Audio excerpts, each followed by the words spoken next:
जय श्री श्री गुरु गौरांग गिरिधारी श्री श्री राधा विनोद बिहारी जू की जय। श्री गोविंद गोपीनाथ मदन मोहन जू की जय। नित्याल्प विष्टम विष्णुपार शुतर शत शिशिमार भक्ति वेदांत नारायण गोसाई महाराज शिल गुरुदेव की जय। नित्याल्प विष्टम विष्णुपार शुतर शत शिशिमार भक्ति वेदांत वामन गोसाई महाराज की जय। Nitya Pravishtam Vishnupara Shuttara Shutta Shishimar Bhakti Vedanta Swami Maharaj Srila Prabhupada Ki Jai. Nitya Pravishtam Vishnupara Shuttara Shutta Shishimar Bhakti Pragyan Keshav Gosai Maharaj Ki Jai. Nitya Pravishtam Vishnupara Shuttara Shutta Shishimar Bhakti Siddhanta Saraswati Gosai Prabhupada Ki Jai. Nityalala Pravishta Maha Bhagavat Shila Gorksharas Babaji Maharaj Ki Jai. Nityalala Pravishta Shila Satchidananda Bhaktivinoda Ṭhākura Ki Jai. Nityalala Pravishta Vaishnav Sarvabhauma Shila Jagannath Das Babaji Maharaj Ki Jai. Shri Rupanu Gauriya Guru Varga Ki Jai.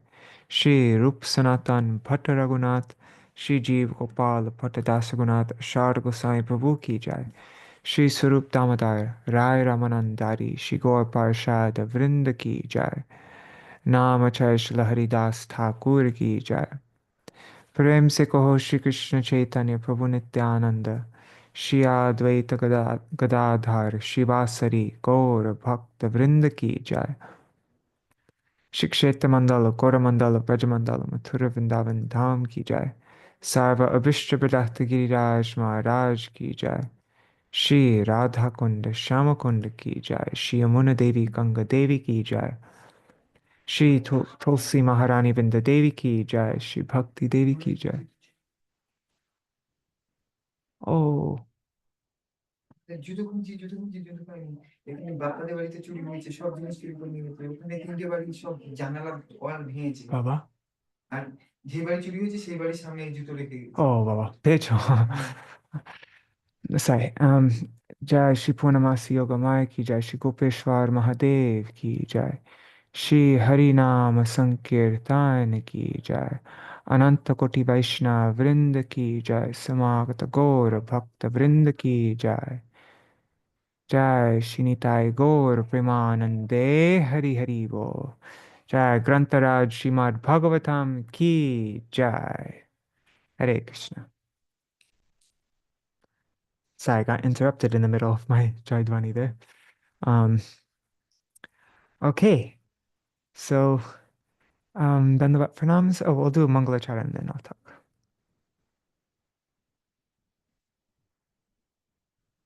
Ajnanatimidandhasya Jnananjana-shalakaya Chakshurunmilitam yena Tasmai Shri Guruve Namaha.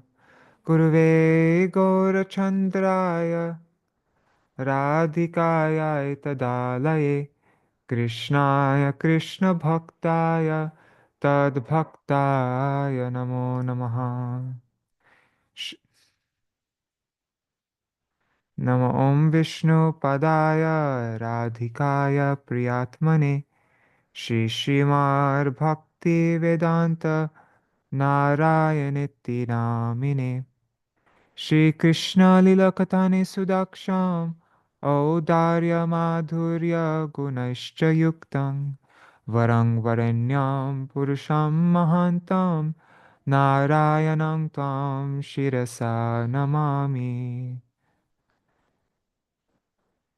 Namo Om Vishnu Padaya Keshava Bhinna Rupine Shri Śrīmad Bhaktivedānta Vamaniti Namine Namo Om Vishnu Padaya Krishna Prishtaya Bhutale Srimate Bhaktivedanta Swaminiti Namine Namaste Saraswati Deve Gauravani Pracharine Nirvishesha Shunyavadi Paschata Deshatarine Namo Om Vishnu Padaya Acharya Singharupine Śrī Śrīmad Bhaktivedānta iti namine Atimartya Charitraya Svashritanang Chapaline Jiva Dukhe Sadartaya Śrī Nama Premadayane Namo Om Vishnu Padaya Krishna Prishtaya Bhutale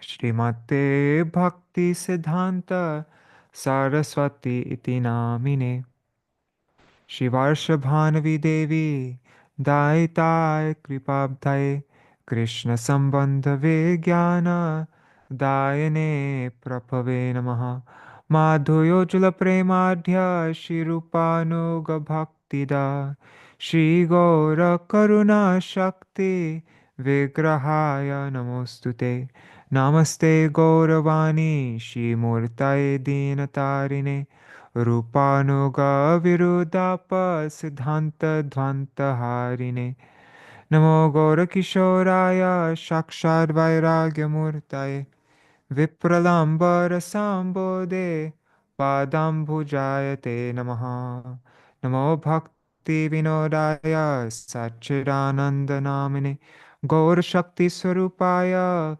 Rupanuga Varayate हाँ महाराज এখন আমার পাঠ চলছে হ্যাঁ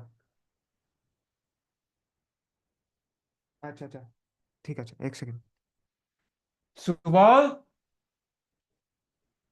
না যাবে it doesn't matter um গৌরাবির্ভাবভূমিস্তাং নির্দিষ্ট সজ হরিজন মহারাজ আমাকে ফোন ফোন করেছে তোমাকে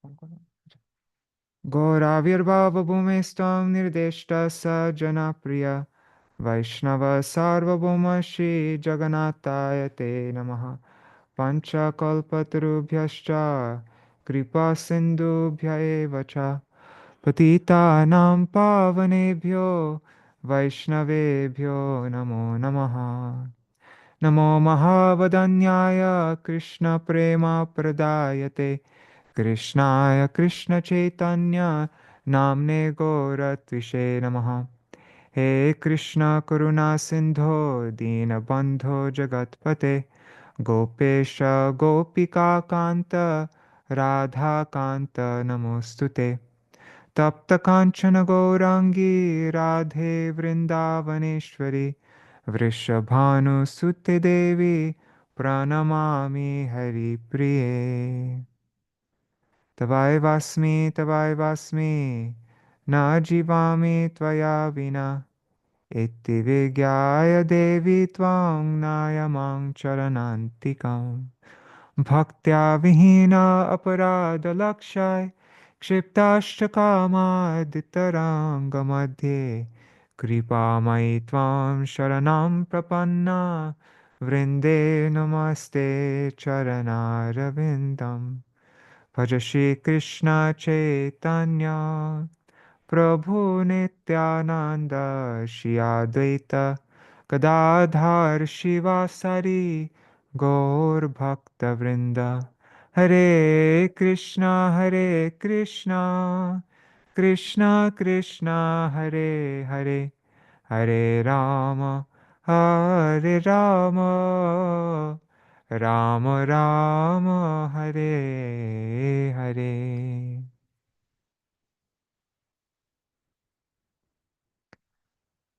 Hare Krishna, Dandavat Pranams. Let's see who's there. Nri Hari Prabhu, Bhavatarani Mataji, Sarveshwari Mataji, Shivas Prabhu, uh, Gokuleshwari Didi, Nitai Mukeshji, Prajumna Prabhu, Mantramurti Mataji, Ganga Mataji, Vrinda Didi, Hari Priya Didi, Indira Mataji, Raseshwari Mataji, and there's a few other devotees there. I don't know who you are. If you write a comment, I'll see your name. But Dandavat Pranamas to all of you. Pranamas to all the devotees watching in the future. So we are. Yesterday, I wasn't sure if we were going to start Harinam-cintāmaṇi or if we were going to have more glorifications like that of Śrīla Gurudeva. And then Pradyumna Prabhu messaged me and mentioned that it's still Vyāsa-pūjā on for him. Like it's Vyāsa-pūjā for him today. And I think probably for all the devotees in the Americas, it's still our Śrīla Gurudev's Vyāsa-pūjā day. So I decided to extend it one more day. And also, Srivas didn't get a chance to make his offering. And so I thought, yeah, Srivas could glorify Śrīla Gurudev. And if anybody else would like to also, you can say a little something. And then yesterday we were talking about, well, like in my kind of strange Pushpanjali, I was mentioning like talking a lot about the um, how Śrīla Gurudev, he gives us the paraphernalia with which to worship him for Vyāsa-pūjā, and that's the real Vyāsa-pūjā, and those are his words, right? Through his words, that's by actually listening to his words in a mood of surrender and a mood of like a real sincere mood of, you know, wanting to follow those words and please him in that way, then that is real Vyāsa-pūjā. And so then I thought maybe it would be nice to hear the direct words of Śrīla Gurudev. And a very nice way to understand the mission of our Śrīla Gurudev is to read the introduction to Veṇu-gīta. He very clearly mentions. Anyways, we'll get there. But wondering first, Srivas, would you like to make your Puspanjali now? If you're not ready now, then we could do it after we read the introduction also. So I don't want to put you on the spot all of a sudden. But I was thinking it would be great to hear that introduction first, actually. Okay. Okay. So first we'll read the introduction and then. So here it is. I just read part of it and I noticed a couple mistakes. Anyhow, this is going to be reprinted soon though, so it doesn't matter. Okay. So Introduction to Veṇu-gīta by Śrīmad Bhaktivedānta Nārāyaṇa Gosvāmī Mahārāja. Śrīmad Bhagavatam is a direct manifestation of the Supreme Lord. It is an ambrosial, overflowing ocean of supremely sweet nectarian love, prem ras, for the original Supreme Personality of Godhead, Swayam Bhagavan. That is, Vrajendra Nandan Shri Krishna, the personification of divine mellows. Rasik and bhavuk devotees, absorbed in tasting the beauty of Krishna's pastimes, always drown in this ocean. Śrīmad Bhagavatam is the fully ripened, juicy fruit of the desire tree of Vedic literature that comprises the entirety of Indian thought. Within Śrīmad Bhagavatam, Gopi Prem, the love of the cowherd maidens of Raj, has been ascertained to be the ultimate objective. A few towering waves of Gopi Prem can be seen from the Veṇu-gīta portion of Śrīmad Bhagavatam. Rasik devotees, who are seasoned in experiencing divine loving sentiments, drown themselves in these waves and even lose all consciousness of their own body. Greed to be immersed in this ambrosial ocean sprouts also in the heart of the faithful devotees who are situated on the shore of this ocean. Even those who are on the shore of this ocean. Sri Chaitanya Mahaprabhu, the combined form of Rasaraj, the king of divine mellows, and Mahabhav, the queen of divine love, resplendent with the sentiment and bodily complexion of Sri Radha, relished the nectar of Veṇu-gīta with Sri Swarup Damodar and Sri Rai Ramananda in Sri Gambhira. Śrīla Sanatana Goswami and Śrīla Jiva Goswami collected a few drops of this nectar in their commentaries on Śrīmad Bhagavatam entitled Brihad Vaishnav Toshani and Laghu Vaishnav Toshani respectively. Śrīla Vishwanath Chakravarti Thakur, through his commentary named Sarartha Darshini, has distributed to the whole world that same nectar in the form of remnants of their Mahaprasad. Some persons believe that unqualified sadhaks, that unqualified spiritual practitioners, are ineligible to hear, chant, or remember the topics of Śrī Veṇu-gīta, Śrī Ras Panchadhyayi, Yugal-gīta, Brahmar-gīta, and so on, as described in the 10th canto of Śrīmad Bhagavatam. This consideration is fully legitimate. Yeah, it's true. People who are ineligible to hear these topics, Veṇu-gīta, Ras Panchadhyayi, Yugal-gīta, they are, it's legitimate. They shouldn't hear these topics. But they take it too far.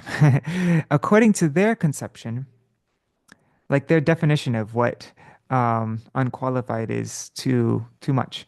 But according to their conception, only a sadhak who has conquered the 6 urges, lust, anger, etc., who is free from all anarthas, all inner obstacles to bhakti, and fully purified of the heart disease of lust, is eligible to hear such topics, while all others have no right.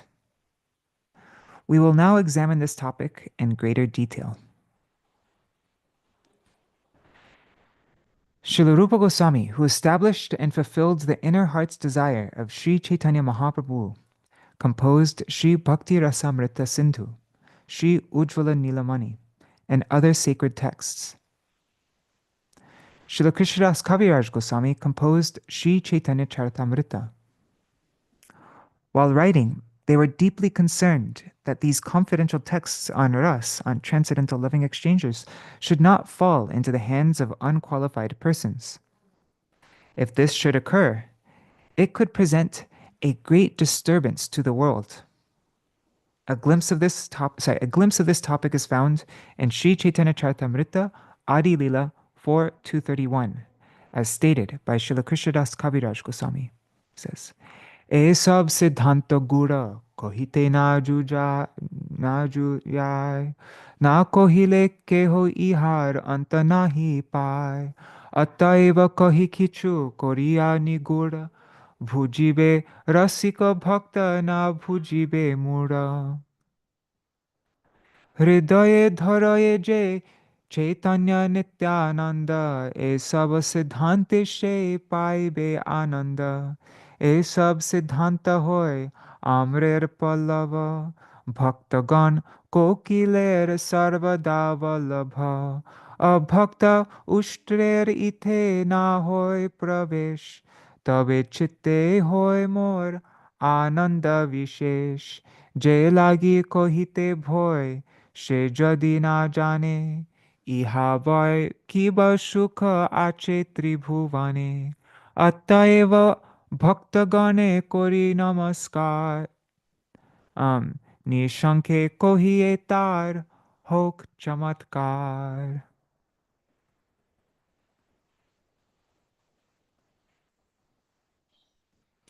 So, the esoteric and confidential conclusions regarding the amorous pastimes of Rasa Raj Shri Krishna with the gopis, with the cowherd maidens of Raj who embody the highest sentiments of divine love, are not fit to be they are not fit to be disclosed to the common ordinary man. But without revealing them, no one can enter into this topic. I shall therefore describe these topics in a concealed manner, so that only rasic devotees will be able to understand, whereas ineligible fools will not. Anyone who has established Śrī Chaitanya Mahaprabhu and Śrī Nityananda Prabhu in his heart will attain transcendental bliss by hearing all these conclusions. This entire doctrine is as sweet as newly grown mango sprouts, which can be relished only by devotees who are likened to cuckoo birds. For the camel-like non-devotees, there is no possibility of admittance into these topics. Therefore, there is special jubilation in my heart. If those whom I fear are themselves unable to comprehend these topics, then what could be a greater source of happiness in all the 3 worlds?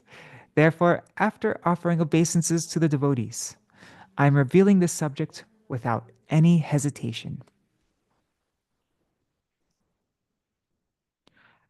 By reading and hearing these topics, everyone can attain the highest benefit.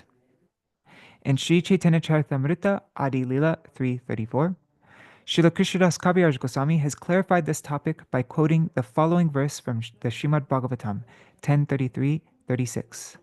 Anugrahaya bhaktanam manusham dehamastita bhajate tadrishi krida yashrutva tatparo bhavet. In order to bestow mercy upon the devotees, as well as the conditioned souls, Bhagavan Shri Krishna manifests his human-like form and performs such extraordinary pastimes, like the Raslila, that anyone who hears them becomes exclusively devoted unto him. And this is in the context of, wait, what's chapter 33 in Śrīmad Bhagavatam? That's not Gopi Geet, is it? No, Gopi Geet is. Anyways, this is part of Ras Panchadhyay. God, I've such a bad memory. Anyways, but that's the context of this verse. It comes in that. So that's why it's referring to Ras Lila. So here Krishnadas Kaviraj points out that the word bhavit in this verse is in the imperative mood. This means it is compulsory for the jivas to hear such pastimes, as explained in the following verse from Sri Chaitanya Charitamrita Adi Lila 435. Bhavit kriya vidiling she iha koi kartavya avashya e anyata pratyavai. In this verse, bhavit is in the imperative mood. Therefore, this certainly must be done. To not do so would be a discrepancy. You must hear this Raslila. Śrīla Krishnadas Kaviraj Gosvāmī saying. For the information of the reader, I am referring here to Śrīla Jiva Goswami's Vaishnav Toshani commentary on the above quoted Śrīmad Bhagavatam verse 10:33-36. And we made this an endnote because it's pretty long. But yeah, if you have a copy of the newer Veṇu-gīta, then you can find that endnote. Read Śrīla Jiva Goswami's Vaishnav Toshani commentary on this verse. The words Anugrahaya Bhaktanam Manusham Deham Astita indicate that the Supreme Lord Shri Krishna appears in his human-like form and performs various pastimes in order to bestow favor upon his devotees. Therefore, although Shri Krishna is satisfied in himself, although he is aptakam, his display of kindness toward the devotees is quite appropriate.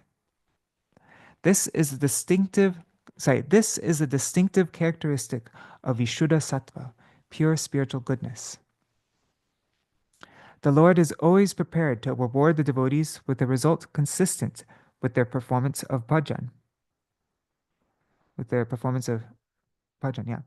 The favor shown toward King Rahugana by Sri Jadabharat and the Lord's favor toward Shukadeva Goswami illustrate this. In the verse under discussion, it is said that the Lord manifests his form and pastimes in order to bestow favor upon his devotees. The word bhakta, devotee, used here refers to the Vrajadevis, the gopis. They have the topmost, a bhakta is somebody who has bhakti, right? And the gopis have the topmost form of bhakti. So it refers to the Vrajadevis, it refers to the Vrajavasis, the residents of Vraj, and all other Vaishnavas, past, present, and future. In order to bestow favor upon the Vrajadevis, the Supreme Godhead, Shri Krishna, lovingly engages in such pastimes as Purvarag, that's the loving attachment experienced in anticipation of meeting Krishna. He engages in pastimes like that to bestow favor upon the Vrajdevis. So, to bestow mercy upon all the residents of Vraj, he enacts his birth and other pastimes. And by all his activities, he bestows favor upon past, present, and future devotees through the medium of hearing narrations of his divine pastimes. Shri Krishna manifests all these pastimes to benefit the devotees. By doing so, even ordinary persons, other than the devotees, who hear even the more common of the Lord's pastimes, become fully intent on the Lord. I remember, I think Gopanandini Mataji was quoting Gurudev, or maybe I read this in Secret Truths of the Śrīmad Bhagavatam, but Gurudev said that there's no reason that Krishna comes to this world to perform, there's no reason that Krishna performs his pastimes on this world other than to bestow mercy on the jivas. His pastimes in Goloka Vraj and the Nitya Lila are fully complete. There's no lacking in them. So it's not like, oh, because he can't perform some killing of the demons and stuff like that and the eternal pastimes, that he has to come to this world to perform them. Even though, yeah, it is true that he performs those pastimes in this world and he doesn't perform them in Nitya Lila, but there's no lacking. The only reason he performs pastimes in the material world is solely to bestow mercy on the jivas, so that they can hear these pastimes and be purified. So by doing so, even ordinary persons other than devotees who hear even the more common of the Lord's pastimes become fully intent on the Lord. Therefore, by hearing the supremely ambrosial Ras Lila, Shri Krishna's circle dance with millions of gopis, such persons will certainly become exclusively devoted to the Lord. Of this, there can be no doubt. This fact will be elaborately discussed in subsequent verses, such as Vikriditam Vrajavadubhir Idang Cha Vishnu, Śrīmad Bhagavatam 10:33-39. And Gurudev will explain this verse later on. So the words in this verse that we just went over, Anugrahaya Bhaktanam, so the words in that verse, Manusham Deham Astita, may also indicate that those jivas who've attained the human form of life are able to hear all these pastimes. And thus, they become exclusively devoted to the Supreme Lord. This is so because the Lord incarnates exclusively on the earthly planets. And it is here only that worship of the Lord takes on its predominant form. Consequently, the human beings resided on the earthly planets may easily hear these narrations of the Lord's pastimes. We find the word bhaktanam, which means for the devotees, in this verse. Bhaktanam means of the devotees, right? I think so. Anyways, but in some other editions, the word bhutanam, for all living entities, is found in its place. In the first case, the purport is that the Lord incarnates only for the sake of the devotees, who are thus the root cause for the Lord's appearance. But the Lord also appears in his original human-like form in order to bestow his favor upon the liberated souls, the aspirants for liberation, sense enjoyers, and all other living entities in accordance with their relationship with his devotees. Oh, wow. In accordance with their relationship with his devotees. All different types of people. The Lord's compassion is therefore said to be the cause of his appearance. Nevertheless, it must be understood that the Lord's favor toward other living entities is due only to their relationship with his devotees. Okay, so this is pretty much saying the same thing. The Lord only comes to this world out of compassion, not because there's any lacking in his pastimes, but no, only out of compassion for the devotees and for all different kinds of living entities who have a relationship with his devotees, whether they are sense enjoyers or aspirants for liberation or Okay, in his Bhagavatam commentary known as Bhavarta Dipika, Śrīla Sridhar Swami has written that what to speak of the devotees, even materialistic persons are freed from their material absorption by hearing the Lord's pastimes, and thus they become exclusively fixed upon him. So it's not only those who are free from, all these attachments and free from anarthas and lust, anger, greed, all those things. No, even materialistic persons are freed from their material absorption by hearing the Lord's pastimes. Thus they become. Śrīla Vishwanath Chakravarti Thakur explains this verse. He explains this verse in his commentary known as Sarartha Darshini. The Lord performs varieties of pastimes to show favor to his devotees. Coming in the human form of life, living entities who hear these pastimes become exclusively devoted unto the Lord. In other words, they develop firm faith in hearing the narration of the Lord's. They develop firm faith in hearing the narrations of the Lord's activities. What more shall I say about the importance of hearing about Krishna's pastimes? And this Ras Lila, being imbued with Madhur Ras, the mellow of amorous love, is eminently distinguished even from the Lord's other pastimes. Like a jewel, a mantra, or a powerful medicine, this Ras Lila is endowed with such indisputable, astonishing potency that by hearing about it, all persons in the human form become devoted to the Supreme Lord. Therefore, all varieties of devotees who hear the descriptions of these pastimes will become successful and obtain supreme pleasure. Can there be any doubt about this? Wait, that was Vishwanath. That was all from Śrīla Vishwanath Chakravarti Thakur's Sarartha Darshini, what we just read. Also, we may cite verse 10:33-30 from Śrīmad Bhagavatam.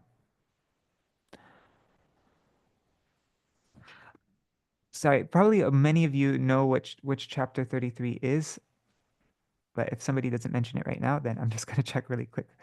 I really should know this. It's Ras Lila. It's Ras Lila, right? Is it before Gopi Gita or after Gopi Gita? I forgot which chapter Gopi Gita is. It's just titled The Rasa Dance. Okay. I think it's before Gopi Gita. Okay.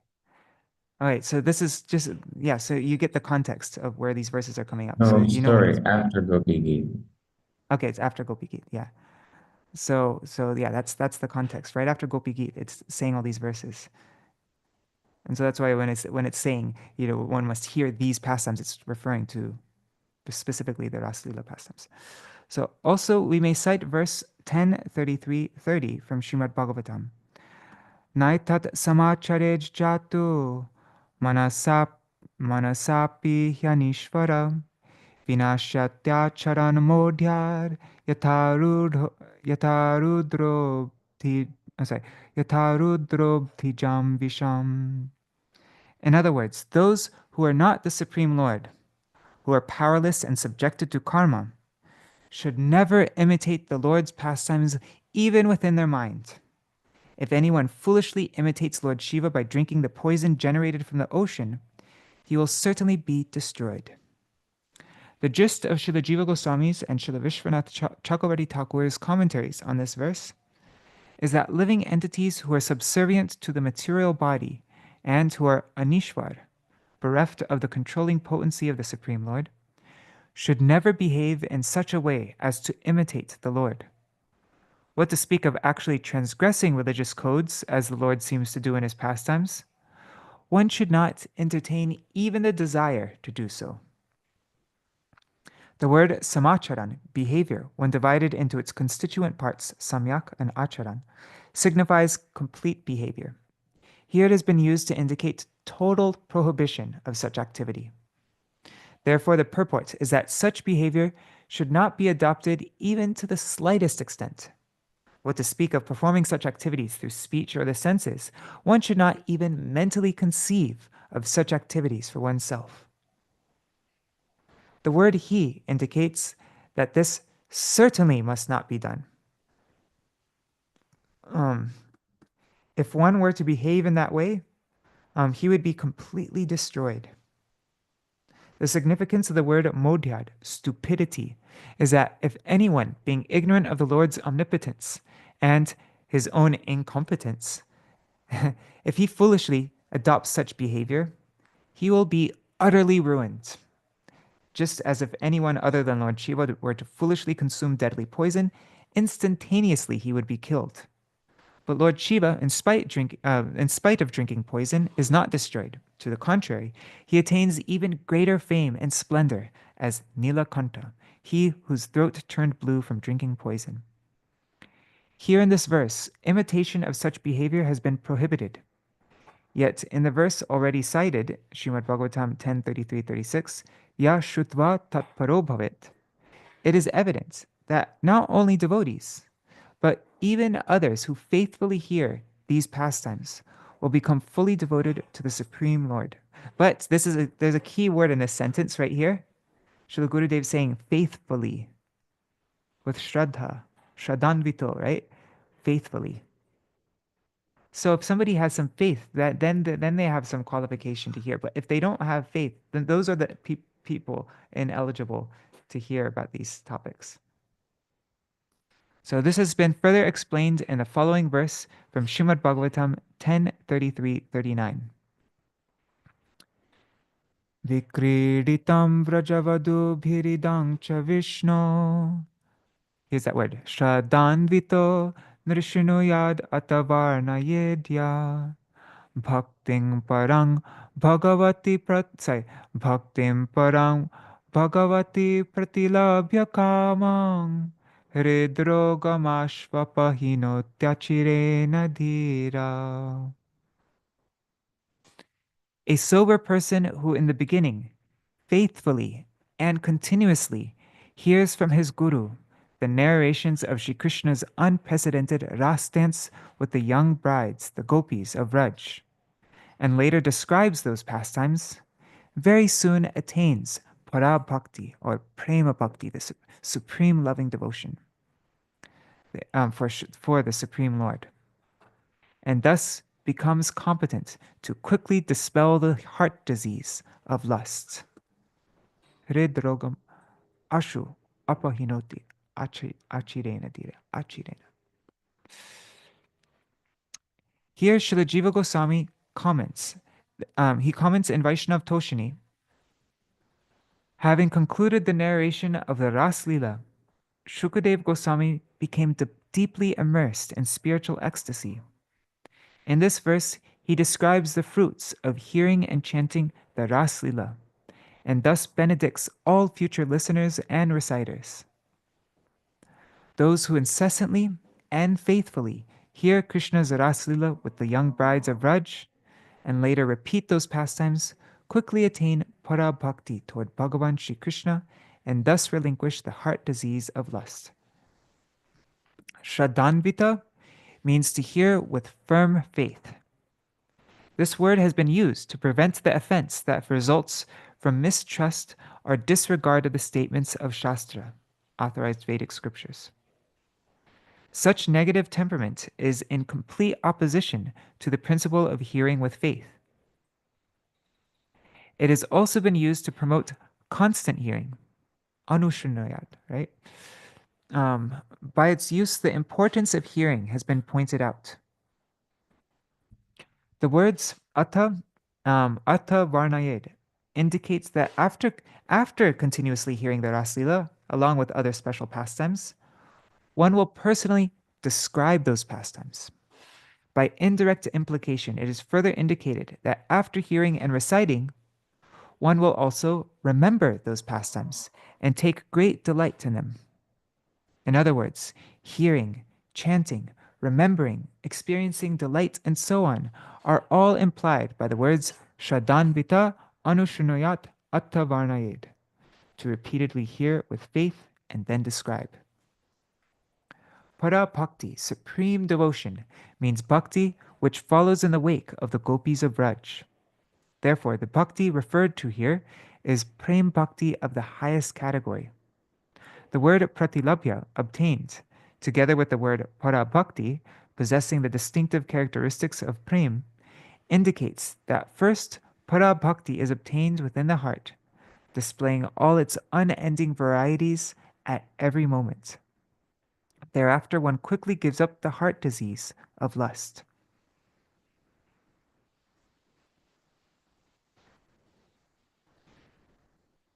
The difference between calm material lust as a disease of the heart and calm spiritual love in relationship to the Supreme Lord is made clear. These two are quite distinct. They are quite distinct from each other. The word calm here indirectly implies that all diseases of the heart will quickly be dispelled by spiritual love. Our material calm will be replaced by spiritual calm. Material calm is wanting to, wanting to please your own senses, your own pleasure, fill your own lust, like that. But spiritual calm is only wanting to use one's whole body and everything in giving pleasure to Sri Krishna alone. So they're complete opposites. Or prem, right? That's the difference between calm and prem. But when it's used, calm is used for this is my understanding, but like when we say calm, it's used for this particular prem of the gopis. Can't use the word calm for anybody in any of the other rasas, but it is prem, completely pure, only wanting to give pleasure to Krishna's senses without even the slightest scent of a desire for their own enjoyment. So in Bhagavad Gita 18:54, it is said, "One who is situated in the transcendental position beyond the contamination of the three modes of nature, who is fully satisfied in the self, who neither laments nor hankers for anything, and who looks impartially upon all living beings, attains para bhakti unto me." In this verse from Gita, it is said that one attains para bhakti only after the disappearance of the diseases of the heart. Yet in the Śrīmad Bhagavatam verse quoted above, it is said that one attains para bhakti even before their departure. Consequently, it is understood that hearing and chanting of Raslila is one of the most powerful forms of spiritual practice. Isn't that what that verse says? It says, hearing with faith continuously and describing those pastimes, that's what removes the hridroga. It's by that the hridroga very quickly, the disease of the heart, lust, is very quickly dispelled. It doesn't have it the opposite way. So Śrīla Vishwanath Chakravarti Thakur discusses the same verse, 10:33-39, which we just went through, in his Sarartha Darshini commentary. The prefix anu, repeatedly or methodically, when applied to shrunoyat, to hear, indicates constant hearing. By continuously hearing from the lips of the Shravan Guru, and Shravan Guru, that Guru from whom one hears the fundamental truths and confidential aspects of bhakti, and who instills a desire to enter bhajan, often the same as the bhajan shiksha guru. So one who hears from the lips of a Shravan Guru and Vaishnavas, and thereafter reciting, narrating, or describing those pastimes in poetry of one's own composition, one attains para bhakti, that bhakti which is of the nature of prem. After hearing instructions from the Shravan Guru, the person from whom one hears about the fundamental truths of Bhagavan, a desire may arise to engage in bhajan. The suffix tva has been used in the formation of the verb pratilabhya, obtained in this way. Pratilabhva. According to the rules of Sanskrit grammar, when the suffix tva is applied to a verbal root with a prefix, it is replaced by yap, then the letter pa is dropped, and thus the final form of the word is pratilabhya. And thus the final form of the word pratilabhya is obtained. The suffix tva is applied to the first two verbs, performed by the same agent to show successive action. Having attained prem, he relinquishes all lusty desires of the heart. Yeah. What is it called in Bengali? It's is that past participle? Yeah. Having attained prem, he relinquishes all lusty desires. First prem thing, yeah, like that, and then all lusty. Yeah. So in this case, the first action is pratilabhya, the attainment of prem, having attained prem. And then the second action is apahinoti, renunciation of lusty desires of the heart.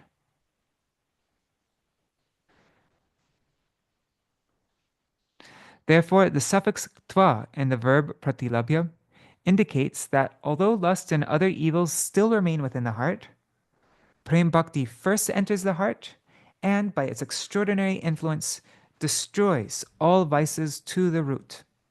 In other words, hearing and reciting Ras Lila possesses such astonishing power that the lust in the heart of the faithful sadhak is destroyed, and he attains prem. Though these two take place simultaneously, the influence of prem manifests first, and then through its effect, all lusty desires of the heart are dissipated. Thus, as a result of hearing and chanting the narrations of the Lord's pastimes, one first attains prem for the Lord's lotus feet, and thereafter one's heart is liberated from lusty desires and all other contamination. Thus, one becomes perfectly pure, because prem is not feeble like the processes of gyan, the pursuit of knowledge which leads to impersonal liberation, and yoga. Bhakti is all-powerful and supremely independent. The words hrid, rog, kam indicate the difference between lusty desires of the heart and the kam in relationship to the Supreme Lord. Kam, which is in relationship to the Supreme Lord, is of the very nature of the nectar of prem, whereas the lusty desires of the heart are exactly the opposite. Therefore, these two attitudes are distinct from each other. This is substantiated by the use of the words hrid, rog, kam. And we were just reading on that topic the day before yesterday, right? From Śrīla Gurudev's Prabandhavali, the questions and answers. So the word dhira means pandita, or one who is learned in the scriptures. One who refuses to accept the claim of this verse and thinks, as long as the disease of lust remains in the heart, prem cannot be obtained. So one who refuses to accept the claim of this verse and thinks like that, that person is said to possess an atheistic temperament. One who is free from such a foolish nihilistic mentality is known as a pandit, or sober person, dhira. Consequently, only those who have firm faith in the Shastra are known as dhira. Those who have no faith in the statements of the Shastras are atheists and offenders to the holy name. Such persons can never attain prem. Consequently, in the heart of the sadhaks who firmly believe in the statements of Shastra, faith arises by hearing Ras Lila and other narrations. Only in the heart of such faithful devotees does prem manifest its influence as a result of hearing narrations of Krishna's activities. Thereafter, lust and all evils present within the heart of the devotees are destroyed to the root. Śrīla Vishwanath Chakravarti Thakura's commentary on Śrīmad Bhagavatam 10.47.59 is also relevant to this discussion. There it is stated that bhakti is the only cause of superior qualities found in any individual. Austerities, learning, knowledge, and so on, those things are not the cause of superior qualities. No, only bhakti. Although bhakti is itself of the highest excellence, it does not appear only in the most exceptional individuals endowed with all good qualities. On the contrary, it may manifest or remain even in the most condemned and vile persons. Furthermore, it causes thoroughly wretched and fallen persons to attain all good qualities, to become worthy of the respect of all, and to attain the highest and most rare association. We have countless examples. Jagai Madai is one of the prime examples, but there's countless examples showing that just having good conduct, being free from lusts, all these, having no anarthas and stuff like that, that's not what causes bhakti. For this reason, the opinion that Bhakti Devi enters the heart only after all base propensities and desires, all anarthas, offenses, lust, and other diseases of the heart have been eradicated, is not appropriate. On the contrary, by the mercy of the Supreme Lord or the devotees, or by faithfully executing sadhan and bhajan, this rare bhakti enters the heart first, and then all unwanted tendencies are automatically dissipated. This conclusion is thoroughly agreeable. Therefore, faithful sadhaks, with firm belief in the statements of Shastra, Guru, and Vaishnavas, are eligible to hear the narrations from Śrīmad Bhagavatam, which are saturated with nectar. And those who believe that only sadhaks who are completely free from all anarthas are eligible to hear the above-mentioned pastimes will neither become free from anarthas nor obtain eligibility to hear, even after millions of births. Another point to consider is that if this argument is accepted, then we sadhaks, who are still affected by anarthas, although possessing faith, could never read or hear the sacred books of Rasik Gaudiya Vaishnavacharyas, like Śrīla Sanatana Gosvāmī, Śrīla Rupa Gosvāmī, Śrīla Vishwanath Chakravarti Thakur, and Śrīla Bhaktivinoda Ṭhākura. This means that we'd be forever deprived of the extremely confidential and elevated truths of bhakti expressed by these acharyas. There'd be no possibility that the sprout of greed for Raganuga Bhakti would ever be awakened in our heart. We would be forever cheated of that which was not previously given, the prem ras of the most munificent Śrī Sačinandan, he who bestows Krishna prem. What then would distinguish the Gaudiya Vaishnavas who have taken shelter of Sri Chaitanya Mahaprabhu from Vaishnavas of other disciplic lines, other sampradayas? A third point to consider is this. Sri Chaitanya Charitamrita Madhya Lila 870 quotes this verse from Padyavali. Krishna bhakti rasa bhavita mati kriyatam yadi kuto pilabhyate tatra lolam apimulyam ekalang janma koti sukritar nalabhyate. Here the words lolyam api mulyam ekalam. Indeed, the only price is greed, is lolyam. These words indicate that this supremely rare greed cannot be aroused even by pious activities accumulated over millions and millions of births. Then how can this greed be obtained? The words Krishna Bhakti Rasa Bhavita Mati indicate one whose intelligence or perception has been awakened toward Krishna Bhakti Ras, nectar-filled, loving service to Krishna. Here the implication is that by faithfully hearing the narration of Sri Krishna's pastimes saturated with ras from the lips of Rasik Vaishnavas in whom Krishna Bhakti Ras has arisen, or by faithfully and attentively studying the literatures related to the pastimes of Sri Krishna composed by them, by these Rasik Vaishnavas, this greed may be obtained. Besides this, there is no other means. This is an important point, though. It must be somebody who's the Vaishnavas, Rasik Vaishnavas in whom Krishna Bhakti Ras has arisen.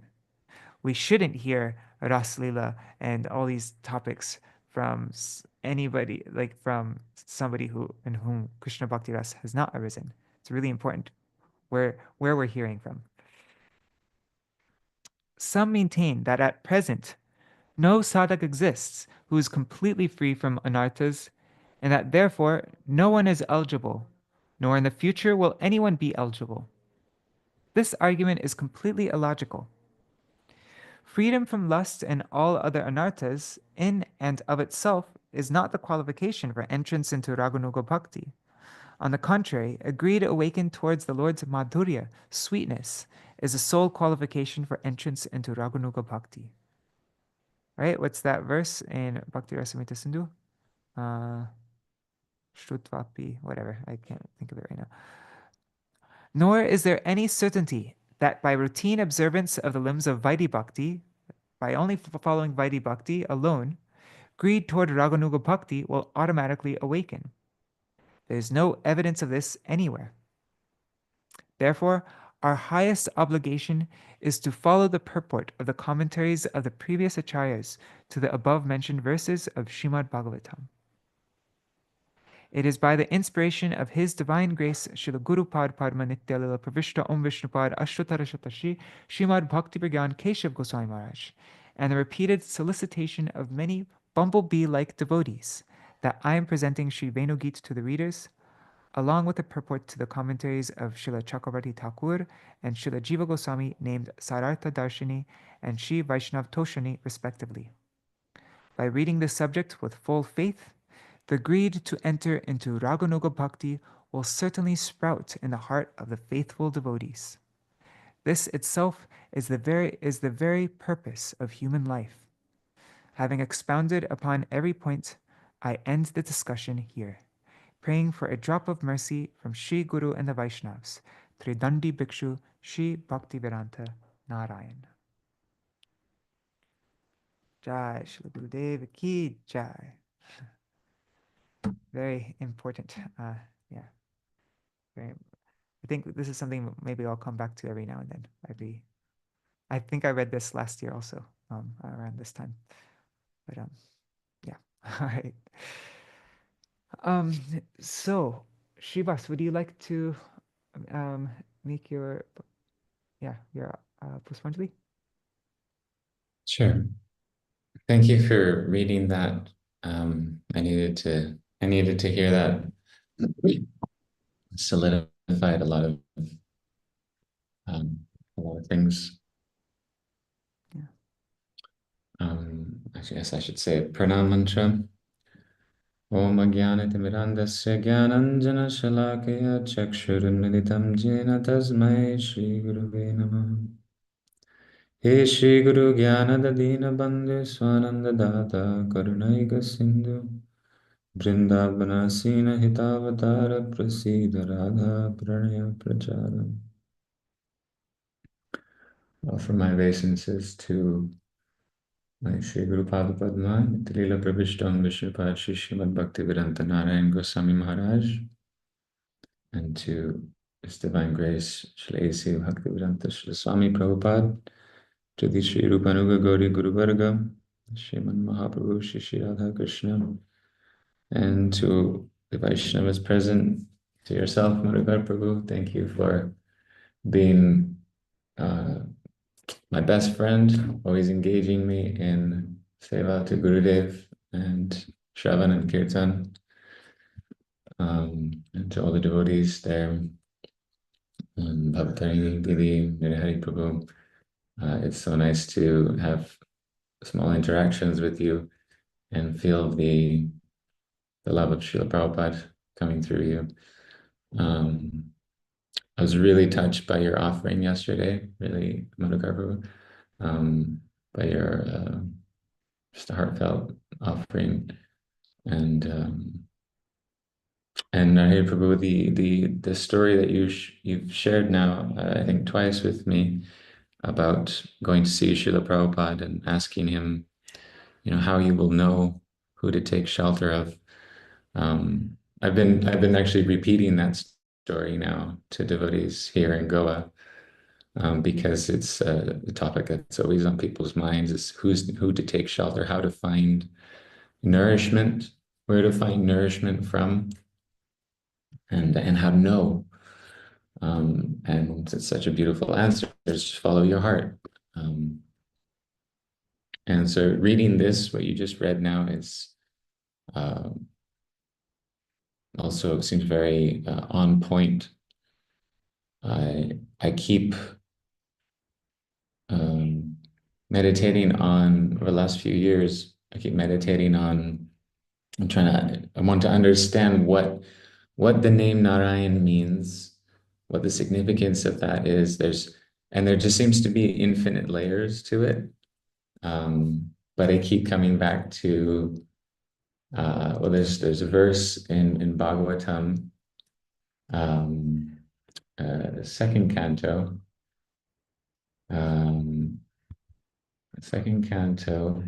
10th chapter, 11th verse, and talks about how Mahavishnu creates all these separate universes and then enters into them.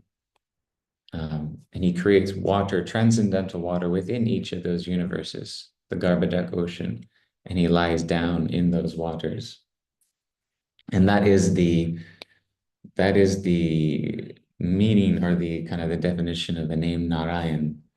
So the verse says that, Prabhupada's translation is, that Supreme Person is not impersonal, and therefore is distinctively a Nara, or person.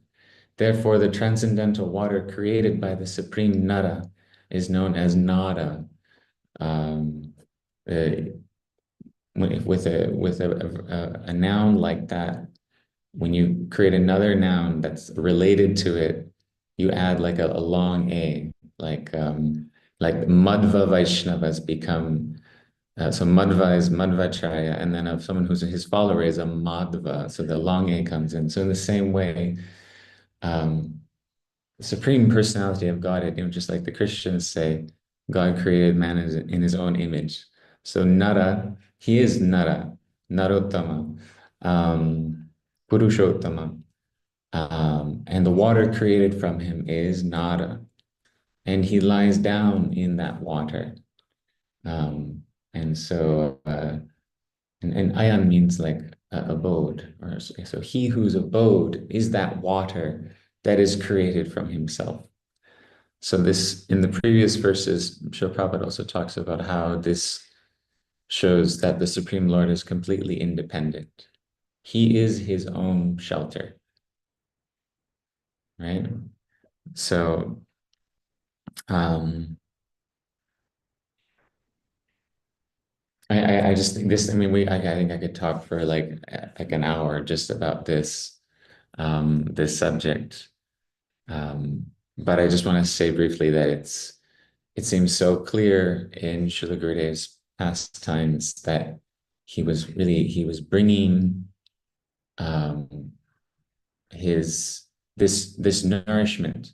He not only did he was instrumental in spreading this movement of Krishna consciousness to the world. He then, when so many Westerners came to India after Srila Prabhupada left, and he was, he gave them that nourishment, that water that they needed. He would often say that. I come to the West and I see so many people, they're drying up. So I'm trying to sprinkle some nourishment. And he's brought us back. He's always invited everyone to come to Vrindavan, to come into that, to do the same as he is. He's drowning in that ocean of rasa. He's inviting everyone to come and take shelter there. That's the supreme shelter. The supreme ashray is the ashraya vigraha, right? And who is that supreme ashraya vigraha? Is Srimati Radharani. And what is her personified form really in this world still that we can see and interact with our eyes, with our body? And Gurudev would have us, unlike Śrīla Bhaktisiddhanta Saraswati Ṭhākura and other Vaishnavas, according to their mood, they wouldn't bathe in Radha Kund. Gurudev would encourage us to go and actually bathe in Radha Kund with utmost reverence. And anyways, this is a huge topic. I could talk about the name of Narayan for ages. It's so deep. It's actually infinitely deep. And you can go straight to Radha Kund with that name. And I can show praman from places that shows that that the real Narayana is that Krishna who is there bathing in Radha Kund. Anyways, but what I wanted to touch on something else. So I think everyone must be familiar with Gurudev's birthplace, Buxar in Bihar, Tiwaripur. And Gurudev would sometimes joke in his katha. He's like, "Yes, I'm from this place. It's the place of Taraka. So I'm from the place of the demonesses or the demoness." And he wouldn't say much about this. And I went there a few times. It's a very beautiful place. It was the ashram of Agastya Muni, and then later Vishvamitra. And so I've been trying to meditate on this pastime and try to understand, because it's my firm conviction that with the pastimes of our acharyas, there's no accident. There's no coincidence. Everything is very, it has this wonderful order and significance, just like the pastimes of the Lord. have infinite levels of significance for us, for the sadhakas. So that for the pastimes of the Guru has tremendous significance for the disciples and for their spiritual evolution. He has nothing to do with our material stories. It's about the real story, our spiritual evolution. And so it hit me. It actually, as you were speaking, a lot of these things, or as you were just reading, a lot of these things kind of consolidated. So Srila Prabhupada, he was born just after Janmashtami in Calcutta. And I can see a parallel between that, being born in what is Kali or Kalistan, but just after the birth of Sri Krishna. So I can see a parallel between that and Srila Prabhupada's role of bringing Krishna to the West, bringing the message of the Sankirtan movement, the holy name itself, Krishna himself, into Kali Yuga, proper. Okay, so then to look at Gurudev, so then why was Gurudev born in this place that's connected to Taraka? There must be some significance. So I started looking at the pastime of Taraka, and we're mainly Krishna bhaktas. We don't cultivate Ramayana so much, I think, as we should. But Gurudev did. As a child, he was immersed in Ramcharitmanas, and as I'm listening to his lectures, he quotes from it almost constantly, like every second lecture at least, he will recite some chopai, and there's never any reference to it. He just recites this little snippet in Hindi, right? But if you go and search it, it's from Ramcharitmanas. So if you look at Taraka, so Taraka, just quickly summarize the pastime. Taraka she'd actually been born by the boon of Lord Brahma to a yaksha, Suketu. But she went against her father's wishes to marry a demon, Shunda. He was in the line of this Jambasur who had tried to kill Lakshmi Devi. So this Taraka, she came from a good family, but actually she became attached to this demoniac personality, went against her family and her father's wishes to marry this person, and then had 2 children with him. And they were living in the forest, and this demonic personality, he could not provide for his family properly. So they were suffering. They were living in poverty. And so this demoniac person, he was intoxicated, but he knew he had to go and try find some food for his children. They were starving. But he was intoxicated in the mode of ignorance, you have so many duties to do, still you're taking intoxication. And then, so he went and he was in this intoxicated state, desperate state. And he went into the ashram of Agastya Muni, and he started taking the fruits and offerings that were there for the yajna. The Brahmins had left the offerings there, thinking it's a safe ashram. Nobody's going to go and take those offerings. They'd stepped away for a minute. And the Shunda came in and started taking everything. And then when he was confronted by the Brahmanas and by Agastya Muni, he became very belligerent and very aggressive and angry. And so there's some versions of the story say that Agastya Muni, he tried to attack Agastya Muni, and Agastya Muni immediately cursed him and burnt him to ashes. Another more almost realistic story is that he was intoxicated, he fell into the yajna. So it actually wasn't anyone's fault. But Taraka came to know of this and became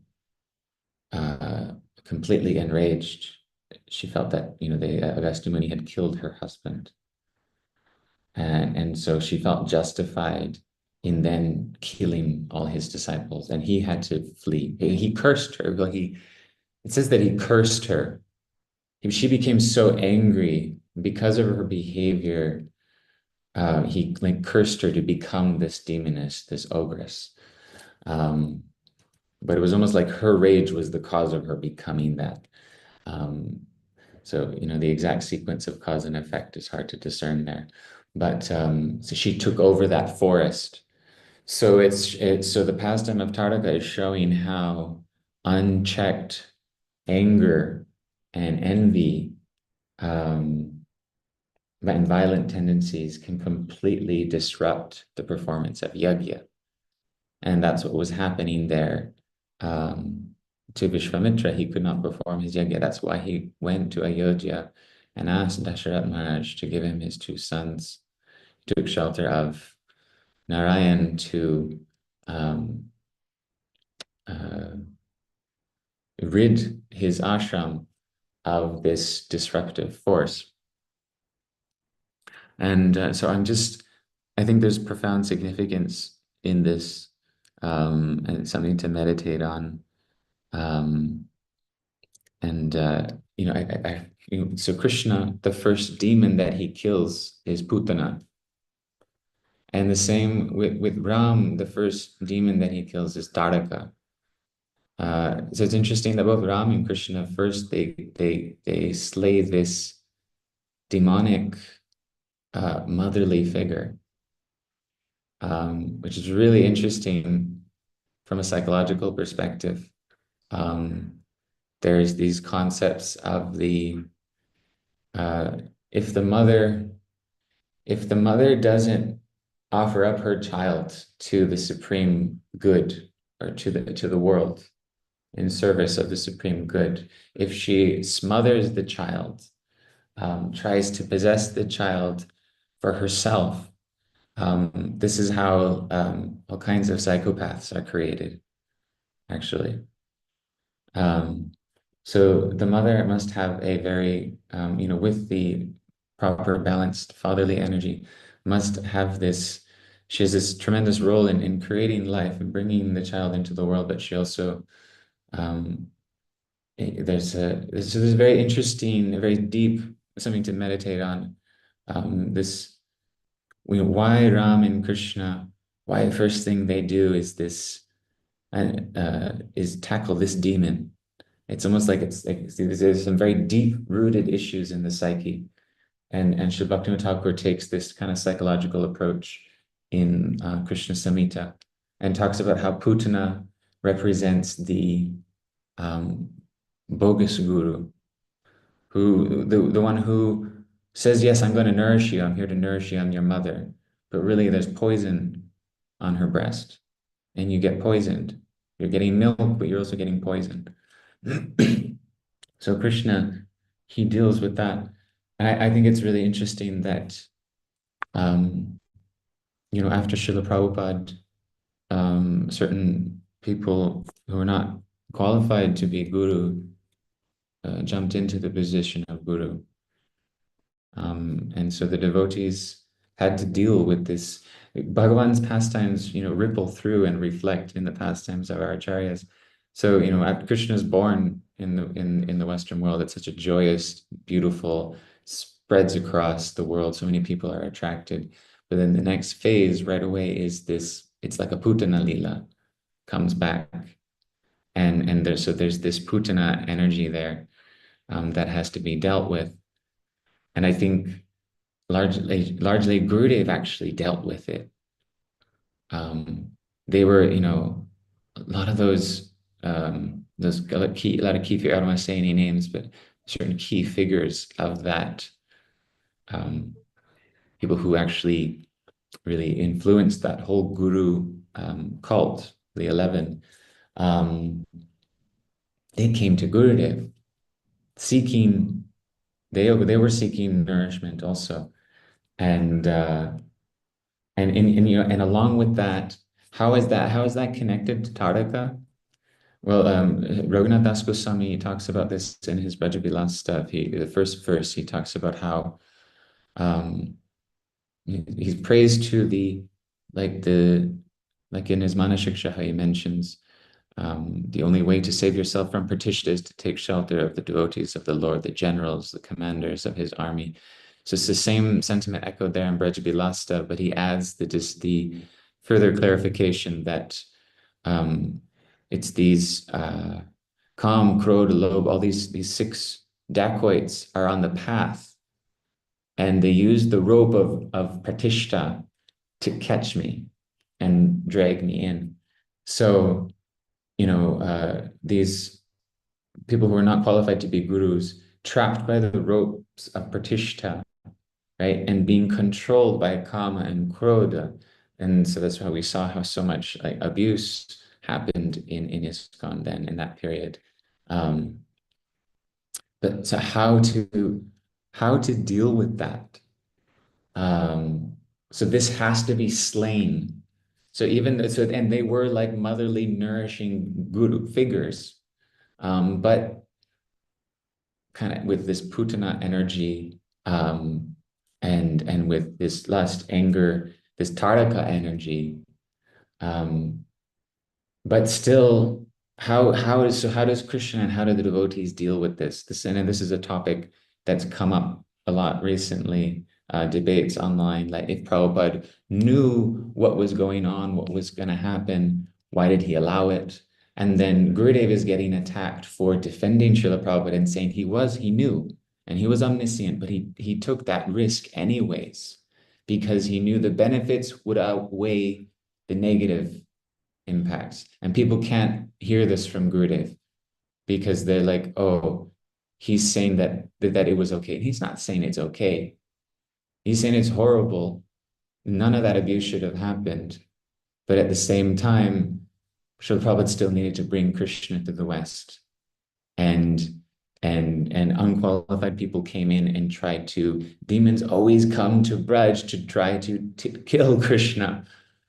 But Krishna still, he comes to this world. He comes to this world for his sincere devotees. And then then the demons come. And then he deals with them one by one. So it's the same with the pure devotees. If they didn't come, we would be drowning in Kali Yuga. But Srila Prabhupada and Srila Gurudev came, and one by one, they're dealing with these anarthas. And so how did Krishna deal with Putana? He dealt with Putana mercifully, and he gave her the position of mother. How did Ram deal with Taraka? It was the same. He didn't want to kill her. At first, he said, I'm just going to get Lakshman to do like what he did with Surpanaka, just disfigure you. But then he saw that she was in so much rage and actually in so much pain. She was in Dina. She was really, that's the meaning of the word Dina, where you're so, like we see people who are really in a bad position. They've, because of bad habits, drug addiction or something, they've lost everything. And they cannot like participate in society properly. And they're just causing, it's actually, I'm not saying that they should be eliminated or anything, but they are, in this case, Ram chose that as a protector of Dharma, he chose to eliminate this being who was terrorizing everyone, taking out all her rage on everyone else. And so so the Chopais say that it's not that he killed Taraka, he released her. He released her from her very miserable condition with a single arrow to the heart. And when I'm listening to Srila Gurudev's beautiful lectures in the 90s to a lot of the gurus from ISKCON who are coming to him, I feel like I can hear that. I can hear the whoosh of this single arrow, this single beautiful, merciful arrow of these very, very potent, high pastimes, sweet, rasik katha. And I feel like it's the only thing that could have gotten through to them. It was this such appealing, powerful message that went straight to their hearts. And you can hear that it affected them deeply and it changed them. But then it was also an arrow, because they took those beautiful kathas of Gurudev and then said, oh, he's a sahajiya. we shouldn't go see him. Let's not let anybody else go see him. And that was their death. That aparad was also their death. So Gurudev, in this masterful blow, I feel like I can see in him Ram, that energy of Ram, dealing this masterful blow to this Putana-taraka energy with his katha. So it was everything all of a sudden made sense as you were reading that introduction to Veṇu-gīta.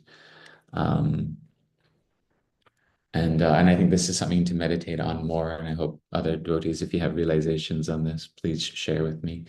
So with that, I just want to offer my pranam to Śrīla Gurudeva and Śrīla Prabhupada. They're like one being, one entity who are very, very close friends. They are our masters, Janme Janme Prabhu say, birth after birth. I'm starting to believe that more and more, and appreciating your Sangha, even though we're not physically together. I feel this is the closest Sangha I have anywhere.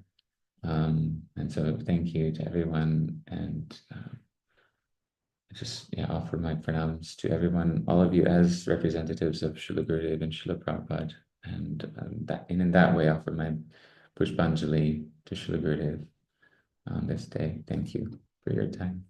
Hare Krishna.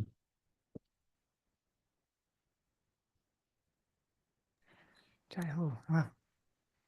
Very, very nice. Wow, I've never, that's really nice to think more deeply about the significance of, why Gurudev appeared in Buxar, and that, there's such very deep, beautiful points that I have never thought of before or heard before, and something to really meditate on.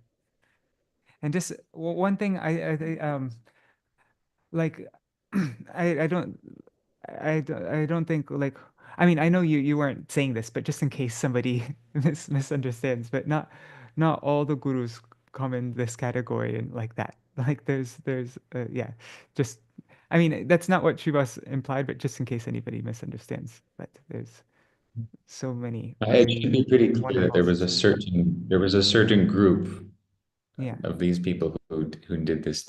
There were many qualified and exalted Vaishnavas. Yes, who are very strong and doing wonderful, very, wonderful preaching today. So, but Jai, that was very nice. Hare Krishna. Yes. Krishna. Dandava Pranam. Good evening, everyone. This is Chatamai Devidasi.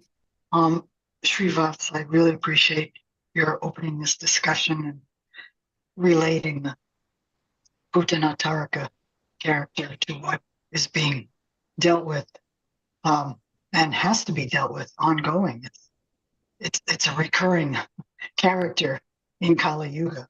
It's going to happen over and over, not just in recent years for the devotees movement, but it's going to happen again and again. So we're being given tools by our gurus to see it, perceive it, and how to react to it and preserve our spiritual consciousness. And I think it comes down to the practice of hearing katha over and over and over again, because all the answers are there. And as one of my teachers said, the philosophy is perfect, but we all have defects that we're dealing with. So if things are problematic within Lord Chaitanya's movement, it's not reflective of the philosophy itself, but rather of us in our human condition. So what you were saying was reminding me of that great verse, Tavakatamrita tapta jivanam kavivyaritam kalmasapalam shravanamangalam Srimadattatam Bhurigrahantiye Bhuridajana. So it starts off, the nectar of your words and the description of your activities are the life and soul of those suffering in this material world. So the message I think that you're trying to convey is to keep listening. It's so important for all of us to keep listening to this kata. This is what's going to pull us out of our ignorance and our deviancies. We all have a demon inside of us. We're all prone to deviancy. So may we all immerse ourselves in the beauty that is Krishna kata. Hare Krishna. Yay. It's beautiful. Yeah. I have never like talked to you or interacted with you, and it was just this wonderful confirmation and connection. So thank you. Beautiful. Yeah, and we all have these tendencies within us also, like this putana, you know, wanting to cheat people and wanting people to honor us and like that. So this applies to all of us also, right? Doesn't it? Like what you were saying, this harikata, it's like an arrow and just Yeah, I didn't want to get personal about it, but I feel like it's like I meditating on that, I understand why Gurudev is my Gurudev. I have a tremendous issue with anger and these like violent impulses that since I was a little kid just like come out of nowhere. I get offended or irritated with something, and I turn into my parents who used to be like, what's wrong with you? Like, where did that come from? You're this sweet little kid, and all of a sudden you're like this little and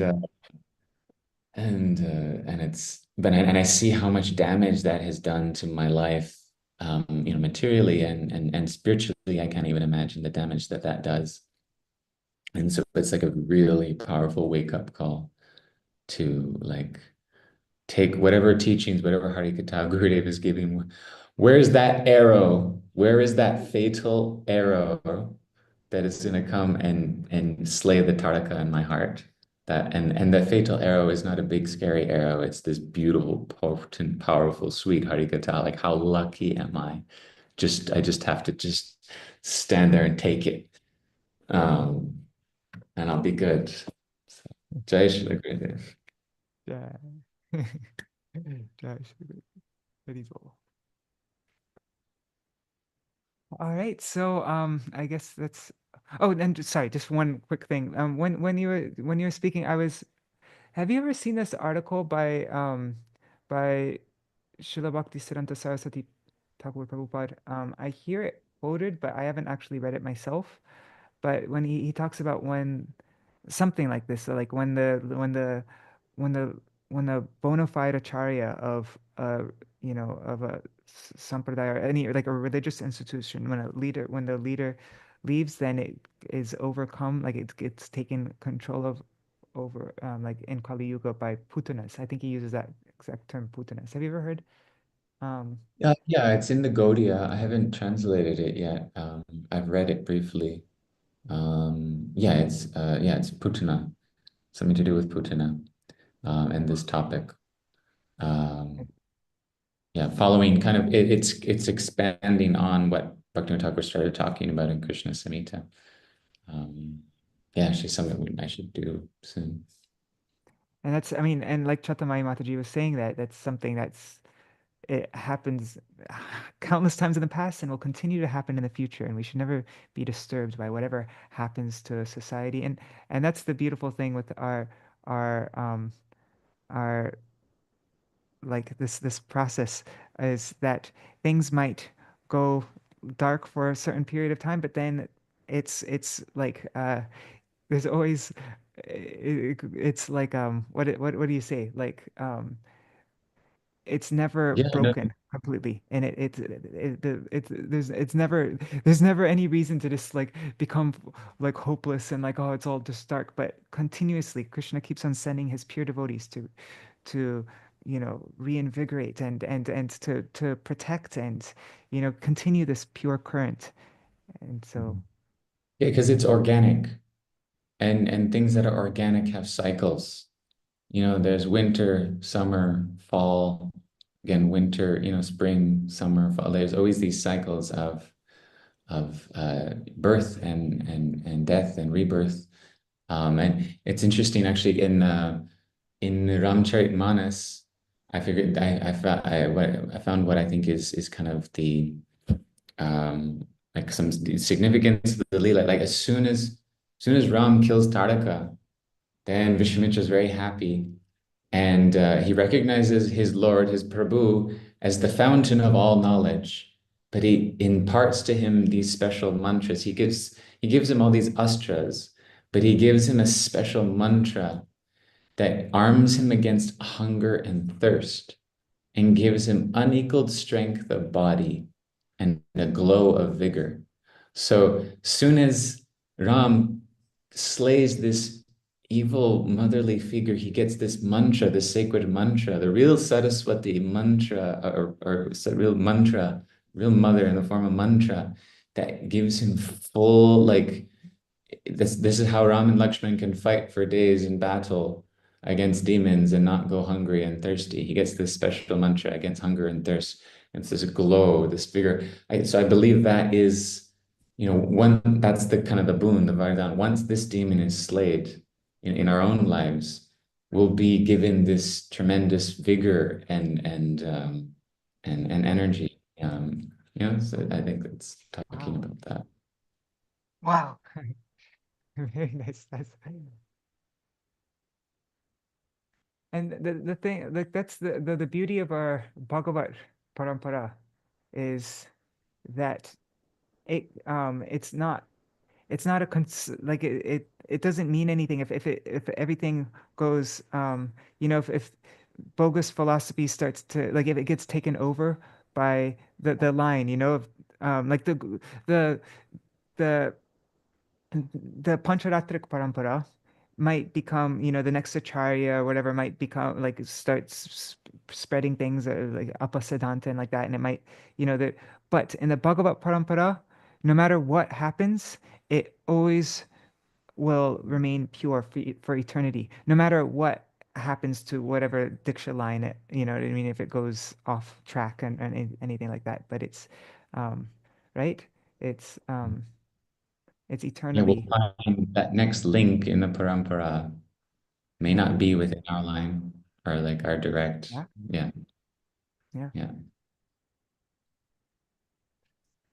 That's interesting. All right, so I guess it's 8:30. We'll end here. It's been so nice doing these programs focused on Gurudev for so long. I like kind of don't want it to stop, but I think Sadhu, we're sadhu, sadhu, sadhu. Prabhu, I want to thank Srivas Prabhu so much, and also Didi, forget her spiritual name, but especially Srivas, your depth of your realizations and bhakti scholarship is outstanding and wonderful. I remember you being a little boy and Gurudev asking you to recite what is pure bhakti in New Braj. You remember him? I've seen you both as little children and blossom into this amazing Vaishnavas. But thank you so much for your insights and realizations and this wonderful presentation. From Thank both. you for allowing me to. And also, I see this as your encouragement as what we should aspire to become like. So thank you so much. Good stuff. All right, so I'll just end with a short Maha Mantra, and that will be our program for today. And then I guess tomorrow onwards, we'll continue.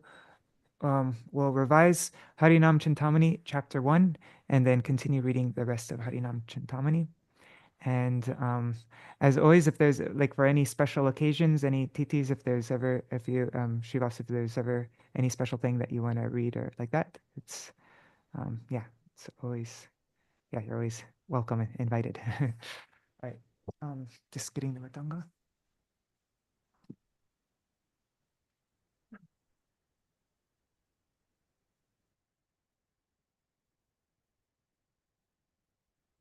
Radha Ramana Hari Govinda Jai Jai, Radha Ramana Hari Govinda Jai Jai. Oh Govinda Jai Jai. Gopala Jai Jai. Govinda Jai Jai. Gopala Jai Jai. Radha Ramana Hari. Oh Govinda Jai Jai. Radha Ramana Hari. Govinda Jai Jai.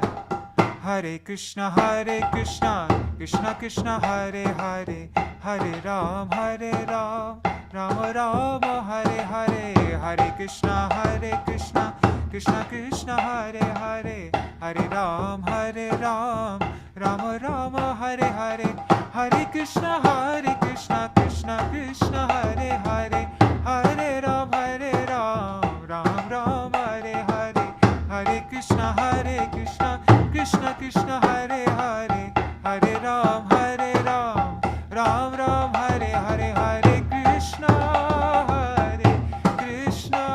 Krishna Krishna, Hare Hare, Hare Rama, Rama Rama, Hare Hare. Jai Sachinandan, Gaura Hari, Sachinandan, Jai Gaura Hari, Jai Rupa Raghunath, Jai Rupa Raghunath, Jai Prabhupada,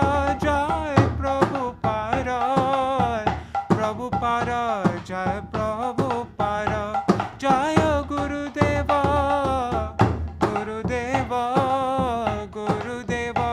Jai Gurudeva, Hari Bol, Hari Bol, Hari Bol, Hari Bol, Nitai Gaur, Hari Bol, Hari Bol, Hari Bol, Hari Bol.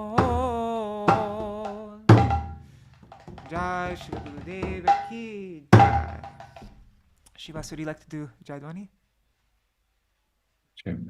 Jai Shri Guru Gauranga Gandharvika Giridhari Shri Radha Vinod Bihari Ju ki Jai. Jai Nitilila Pravishta Om Vishnupad Śrī Śrīmad Bhaktivedānta Nārāyaṇa Gosvāmī Mahārāja ki Jai. Jai Nitilila Pravishta Om Vishnupad Śrī Śrīmad Bhaktivedānta Vāmana Gosvāmī Mahārāja ki Jai. Nitilila Pravishta Om Vishnupad Śrī Śrīmad Bhaktivedānta Trivikram Gosvāmī Mahārāja ki Jai. Nitilila Pravishta Om Vishnupad Śrī Śrīmad Bhaktivedānta Swami Śrīla Prabhupada ki Jai. Jai Nitilila Pravishta Om Vishnupad Śrī Śrīmad Bhakti Pragyāna Keshav Gosvāmī Mahārāja ki Jai. Saparshad Jagat Guru Śrīla Bhakti Siddhanta Saraswati Ṭhākura Śrīla Prabhupada ki Jai. Shri Rupanuga Gauriya Guru Varga ki Jai. प्रेम से कहो श्री कृष्ण चैतन्य प्रभु नित्यानंद श्री अद्वैत गदाधर शिवासदि गौर भक्त वृंद की जय. जय श्री त्रिभुवन मंगल हरिनाम संकीर्तन की जय. हरे कृष्ण महामंत्र की जय. समागत भक्त वृंद की जय. अनंत कोटि वैष्णव वृंद की जय. श्रीनिताय गौर प्रेमानंदे हरि हरि बोल. वाञ्छाकल्पतरुभ्यश्च कृपा सिन्धुभ्यश्च पतितानां पावनेभ्यो वैष्णवेभ्यो.